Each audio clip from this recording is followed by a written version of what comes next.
உன் கடல் சேவடிகள் கழும தழுவிக்கொண்டே பெருமானுக்கு சொல்லணும் சொல்லணும் பெருமான சல்யூட் அடிக்கலாமா இல்ல முத்தம் கொடுக்கலாமா? ரெண்டு கையும் கூப்பி சொல்லணும் மேல தலை மேல. தொழுத கை துன்பம் துடைப்பாய் போற்றி. அது தூக்கணும்.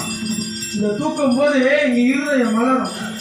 கரமரம் முட்டித்து இருதயம் மலர கண் கழிகூற நும் துளியறுத்த சாயான்பில் நாள்தோறும் தலைப்பதற்கு தாயே ஆகி வளர்த்தனை போற்றி. கையால தொழுது அப்படியே அந்த திருவடி இருக்குல்ல கட்டி பிடிச்சி அது இருக்க